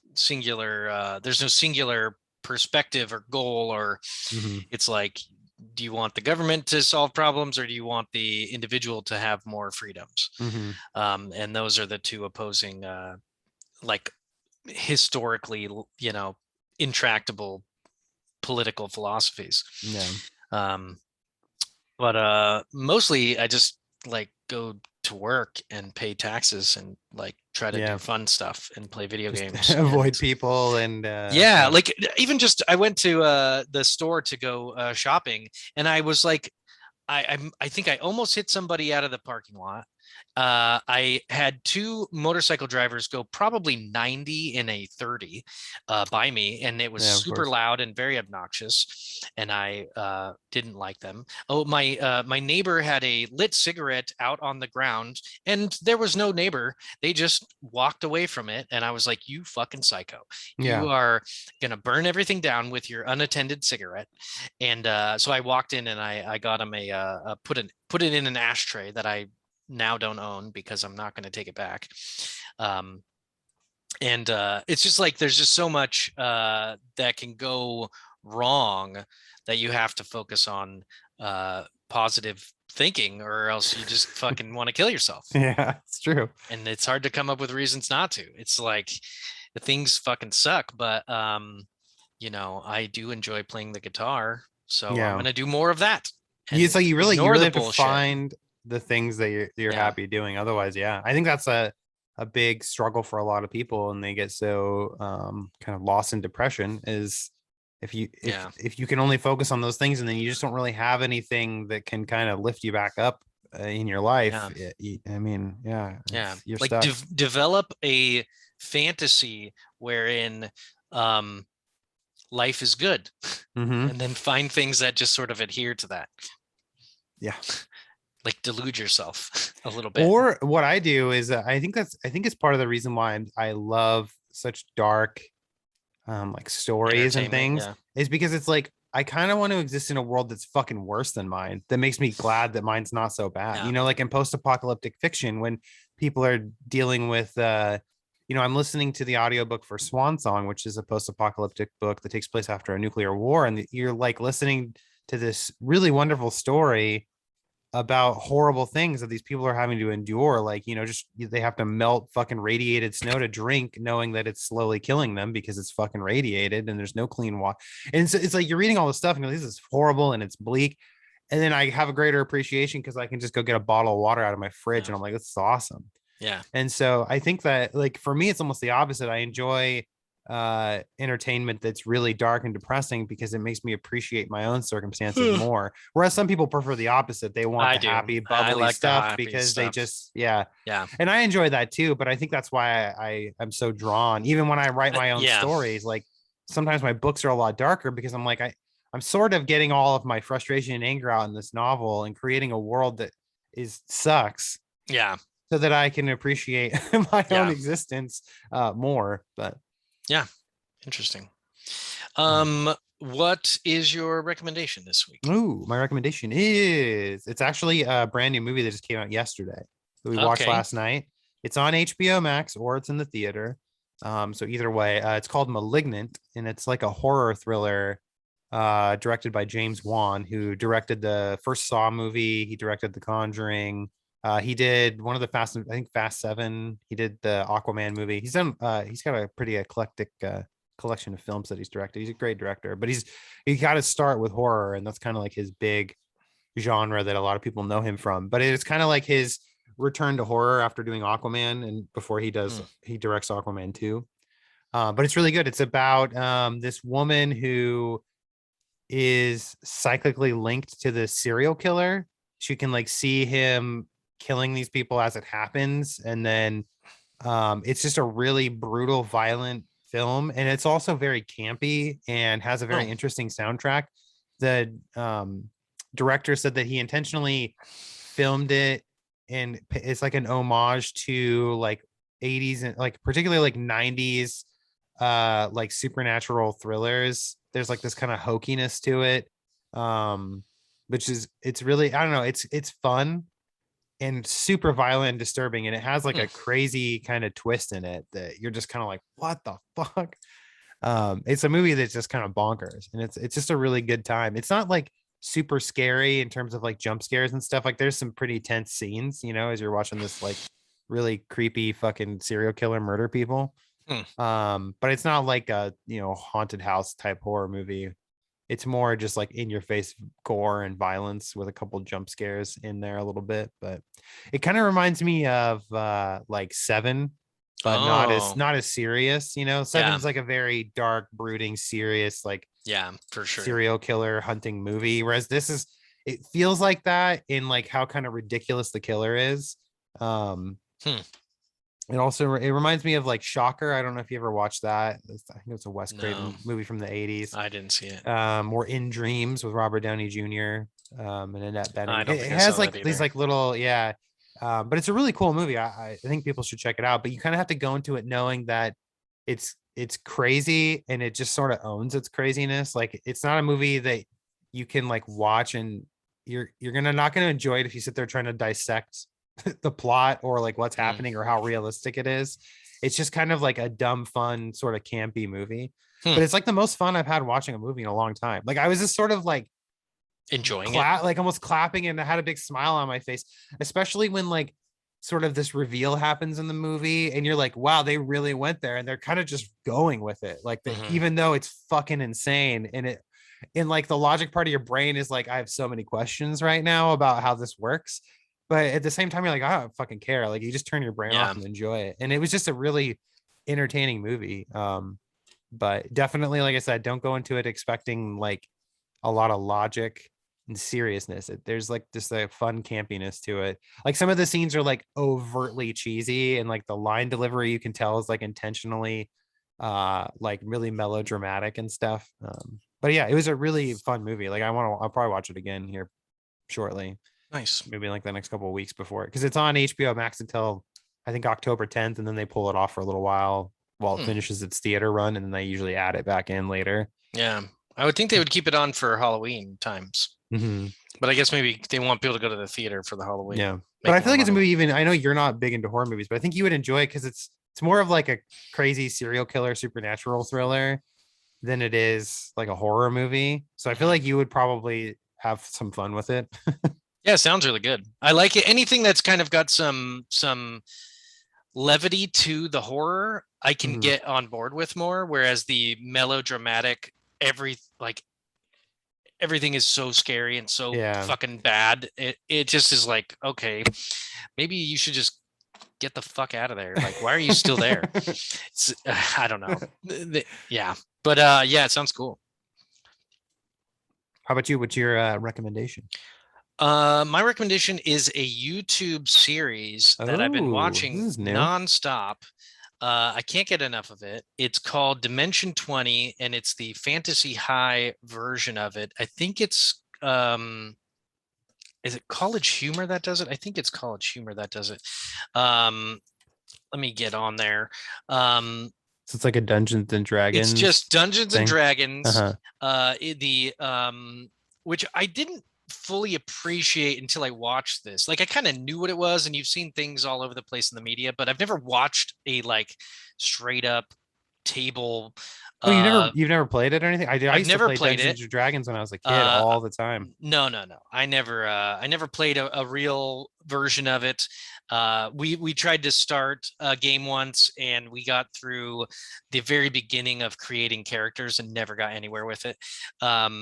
But so I never really appreciated what good storytelling existed Mm-hmm. there, and how free the player characters are to act, and how the dungeon master can really like you can do almost anything in it. And the dungeon master in this show, in this YouTube version of it, is so good, and he does voices, and he rolls with the punches really well, and he gets excited. It's no, it's just Dimension 20 is the name of the channel, but all the people that I've been watching are from, I Yeah, think, from is it this college. Fantasy High Yeah. Okay, yeah, I looked it up. And my nephew plays D&D like regularly, Mm-hmm. consistently, and he's always trying to get me into it, and he's telling me about it and all this stuff, which kind of made me remember what it was about. And then I started watching the show, and I was like, oh, this is how like really good D&D looks. And it's like modern fantasy, so it's kind of like Harry Potter-esque, Mm-hmm. in that they're not in the past, they're in like a modern day fantasy world. So there's like cars and stuff, but there's all of them have their characters, and it's just fun to watch these people play. I don't know why exactly. It's just they seem like a fun group of people to be around, and the D&D guy is really good at making this happen, and it makes me kind of want to play D&D, and it also makes me want to kind of play um like Dark Souls, like other Yeah. D&D related kind of games. This has And become a pretty big yeah, thing over the last few years. A lot of like, especially like comedians and like more kind of popular or famous people that yeah, are big nerds have kind of gotten into like where they play Dungeons and Dragons around a table and they like film it, and yeah. it's like this There's a episodic bunch of thing, it. and you Yeah. just get to like kind of watch them. But Dungeons and Dragons is cool. I mean, it's really, I mean, it gives you this rule set and these resources to use, and then really it's only as good as like your dungeon master makes Yeah. it, because it's how much they kind of put into, how much thought and care they put into crafting the adventure you go on. But also you have like, there's like a nerdy level of commitment you have to put into it, because Hmm. the idea is that you're role playing, you're not yourself, Yeah. you're pretending to be this character that you've created. And so if like you really commit to pretending to be that character through the game, Yeah. it is actually fun. But if you watch it from the outside, it is kind of like this dorky, janky thing. You're like, it's so easy to make fun of people doing it. It's almost like making fun of the theater kids in high school, because it's like, it's Because they're really just pretending. performing and acting Yeah. out a story as a game But also. but because it's conversational, it's more personality driven than any video game could almost ever be, Mm-hmm. because you get to be like, and now I fucking do this, as opposed Mm-hmm. to in a video game, you're completely locked into what the character can and can't do and what Yeah. the buttons allow you to do. Whereas what the D&D is almost entirely imaginative, like whatever your imagination comes up with, you can try to Mm-hmm. do it. The D&D master might be like, or the dungeon master might say, um, no, that's not possible, or that's they can rule you out a little bit, but you can come up with like weird scenarios and work together in ways that you can never do in a video game because it's limited physically by the software. Yeah. Which is an aspect of it I didn't really quite understand, that you can kind of look at the environment and just say, I'm going to climb that tree. Like you Yeah. And can't then you do just that have in to a video game. roll like Yeah, some kind of fucking skill check to see yeah. if you're successful. And And so you can just there's, keep doing all these, and uh-huh. that freedom, like that you have these different parameters, but you can roll a dice to kind of luck your way into accomplishing things, is very interesting. Or it's fun to watch because it's so free to the characters. But I'm into like episode 11 or 12 or something of these like 45-minute hour long things. Mhm. And it's just weirdly fun to watch. I've never watched people play video games very much, and I don't watch people play board games, but because they're all actors and they're all improvisers and they're comics, so they are having a fun time just like role playing. It's like real role playing. Like where in a video game, you're not role playing, your hands are role playing. You know what I mean? Yeah. It's not as personal as these Well, folks are. some games you kind of role play a little bit, like in Mass Effect, you get to make decisions that affect the game, but Yeah, a it's few here and still there. Yeah, bound to the constraints of the game. yeah, Because I get frustrated in some, especially in some RPGs where you have decision making, where it's like, I don't want either of yeah, these decisions. I would yeah, rather do this as like an alternative, but I can't, because these are the only choices that I have. So you sort of just pick the lesser of the two evils, I guess. yeah. But I could see like, I can see why people get so invested in watching this, because you're just essentially watching a story unfold. And if you can also use your imagination in tandem with the things that they're saying and doing, it's like you're kind of envisioning in your head how this is all playing out. It's almost like listening Yeah, it's like to listening to a an book. audio book or Yeah. something. Yeah, for sure. And what's fun is the improvisational aspect of it. It can be surprising, and you're also can be frustrating because you're like, oh, fucking do this, or you forgot about that, or because there's some error involved as well. Yeah. But I recommend watching it. I think it's pretty fun. Cool. Cool. I'll probably check it out. Yeah, I haven't watched anything like that in a while. You should there's a great video now that you have some experience with this. It used to be in the credits. Let me see if I can find it real fast.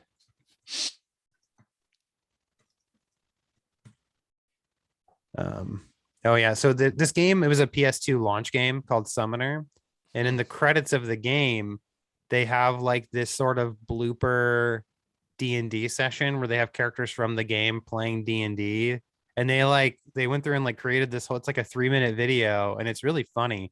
But if you go to YouTube and look up Summoner Dungeons and Dragons, it's like the first video that pops up. It's a Summoner D&D Easter egg video, but it's funny. It's just like these characters from the game playing D&D and just how ridiculous it is. It's just kind of like this little funny 3-minute video, and I've always loved it. It's like a video that I've just watched over the years repeatedly. And like, especially if you've played D&D or you've seen like D&D sessions and then you watch this, it gives you extra context, and it's just kind of funny. Nice. Yeah, I can see how it'd be. I mean, even just watching these folks play, which now gives me an idea of how they are doing it. Like you can do it in so many different ways. You can just go crazy. But yeah, cool. I think that's going to do it. Yeah, good episode. Cool. Yeah, it was fun. Very interesting stuff. I didn't do a ton of research for this one, but I watched some stuff and read some stuff on the social credit system. I think it would be a tough sell in America. I think people would they'd be very abhorrent to it, because it would put a lot of spotlight on everyone instead of just on others. It'd be on you too, and people fucking hate you too, because of the fucking band. So hello. Anyway. Our shit's on your iPod and you didn't know. So let's be done. Go to joesnosblog.com. Go check out Channy's book. Another one coming up here pretty soon. We'll chat about that more in the future, I'm sure. Read books. Be humble. What else should people do? Be open-minded, have a discussion with somebody about something that you're both on opposite sides of, and just talk about it without getting pissy with each other, and just listen to the other side. Hold your ego in check for a second to try to listen, and then try to think about how you feel about it. Because sometimes you're just being a defensive little bitch, and that's not necessarily productive for learning. But sometimes, you gotta fucking tell people to fuck off too. It's true. That's helpful. Is it? I think that's a great note to leave it on. Sometimes you just gotta tell people to fuck off. Yeah. All right. Thanks, everybody. Goodbye. Bye.